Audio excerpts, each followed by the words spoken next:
Les Champs-Élysées sont passés en mode Noël. Comme chaque année à la fin du mois de novembre, Paris a fait les choses en grand pour éblouir les passants, à commencer par la très glamour cérémonie d'illumination lancée par la ravissante Diane Kruger.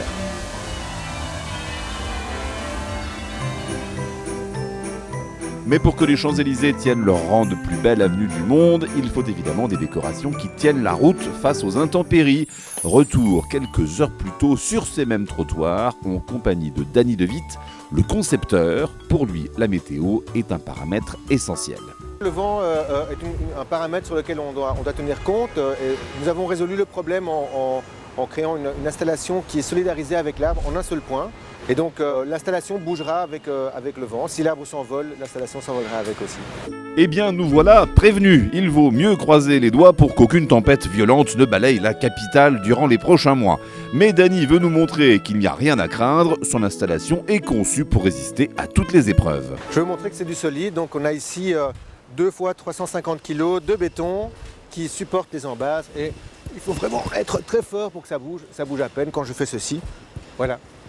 Ce sont pas moins de 200 arbres qui sont équipés de ce système d'illumination. Il faut 2 mois pour tout installer. Ça vous paraît beaucoup? Eh bien, il en fallait 3 ou 4 pour les précédents éclairages. Direction le bas des Champs-Élysées où nous attend l'autre attraction de cette fin d'année, la patinoire. Et avec 10 à 12 degrés de température ambiante, ça fond vite. Ce n'est pas ce qui va effrayer Philippe Candeloro qui a la charge d'inaugurer les lieux. Pour nous, c'est mieux parce que la glace glisse mieux quand c'est un peu brillant comme ça plutôt que neigeux. Et quand on lui demande de nous expliquer comment ça marche une patinoire, Philippe se transforme en véritable VRP. De la glace, il pourrait nous en vendre par paquet de 12.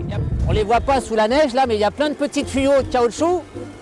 Et puis en fait, ça s'étend sur toute la surface. Et en circuit fermé, vous avez de l'eau glycolée. L'eau glycolée, c'est le lave-glace, tout simplement, qui peut circuler à moins 25 degrés dans les tuyaux et ça dégage du froid au-dessus. C'est quand même assez extraordinaire de pouvoir patiner sous les étoiles et de faire du spectacle en plein air et que les gens puissent apprécier un sport qui normalement se pratique seulement quand on se gèle les bonbons, quoi, comme on dit. Alors même avec un hiver très doux, les touristes et les Parisiens pourront toujours patiner à leur guise. Mais Philippe, en commercial consciencieux, n'a pas terminé sa démonstration. Ça ne m'étonnerait pas qu'il essaye de nous vendre son dernier produit. Et là, le nouveau procédé, c'est la glace synthétique.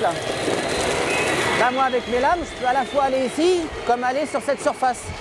Cette surface, par contre, elle demande aucune source d'énergie pour être pratiquée, puisqu'elle est assemblée comme des plaques de parquet.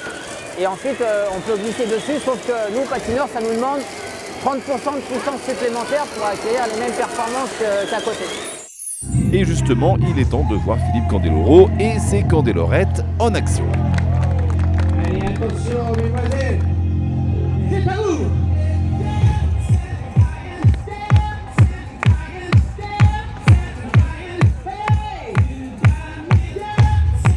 Ah, au fait, il y a une chose essentielle à ne jamais oublier, quand on se rend sur une patinoire, la glace, ça glisse.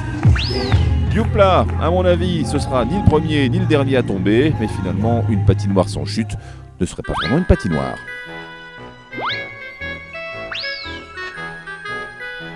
Désormais, Paris a revêtu ses habits de Noël, mais visiblement, ce soir-là, il n'y avait pas que les Champs-Élysées qui étaient complètement allumés. Je suis l'illumination de Noël! Nous souhaitons de très bonnes fêtes de fin d'année.